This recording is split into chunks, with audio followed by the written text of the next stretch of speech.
far too strong.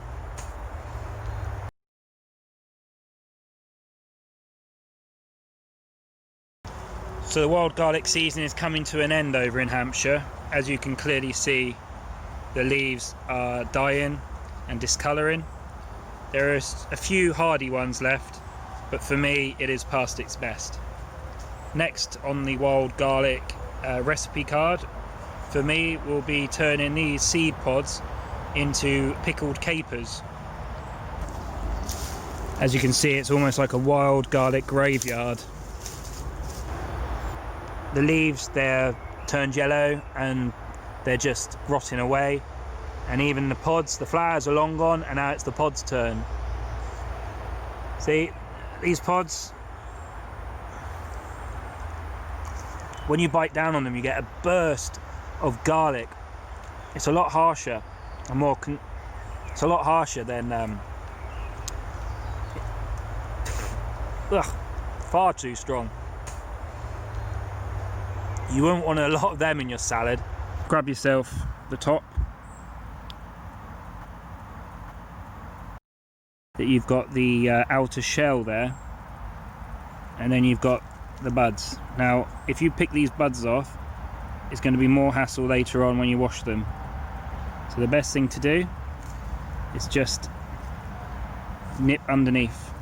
I hope that's in focus. Nip it underneath and take that home with you. So I've just got myself a few handfuls of the caper pods. Now let's get home, pick them down, and I'm going to show you what's next.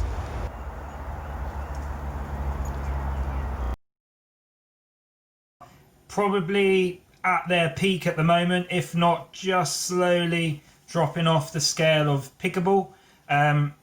Basically, I've got these from last year. These are wild garlic seed pods. I will show you exactly what to do and how to get these.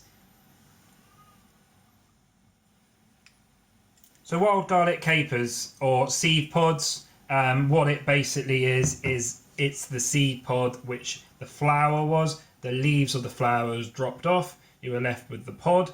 The pod will now slowly, well, it'll be green and it will slowly be going black. The black is the seed. So even if your pods have turned, collect the black seeds and store them. Now you can use the seeds as a seasoning, which is quite cool. Here I have my seed pods. Now what you do is, it's best to get yourself some scissors. Put the scissors at the end and you can just gently cut off the stalk. Once your berries are all picked, what I tend to do is I put them onto a tray, maybe a casserole dish, lay them out on that, and then sprinkle a handful of salt. Leave them 4 to 6 hours. Obviously check them. If you bury them in salt, you're going to end up with a salty product at the end, and you really don't want that. But what you're trying to do is you're actually just almost curing them slightly. You're giving them a bit of flavour, and you're just taking out that harsh raw garlic flavour that I'm not really a fan of. Once the 4 to 6 hours is done, wash them off in a fine sieve.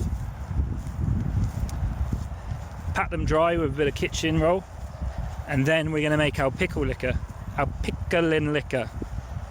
I'm not making the pickled wild garlic capers this year due to the fact I've got so many from last year, as you can see in the pictures.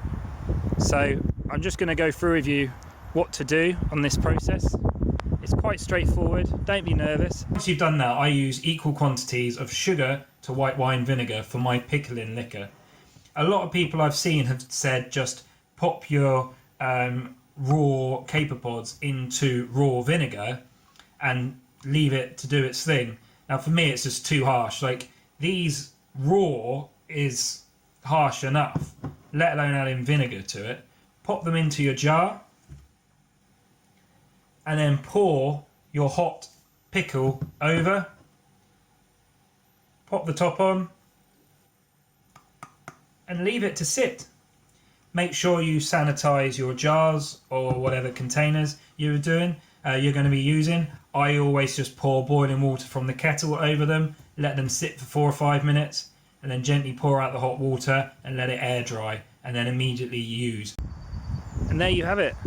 So you pour over your hot liquor to your salted berries, put them in a jar. I like kiln oil jars, I find that they're good and reliable. Pop it in a jar, label it, put it in a cupboard. Wait for about 2 to 3 months, and what you'll have is a lovely sweet wild garlic caper, a caper that you've done yourself. These capers are great, just put a spoonful in your salad. If you're making a tuna mayonnaise, pop a little spoonful in. Even a stir fry or something like sauteed vegetables, just play with it and just enjoy. Thank you for joining me in this lovely rainy field. Like, subscribe, and enjoy. Happy cooking, stay wild.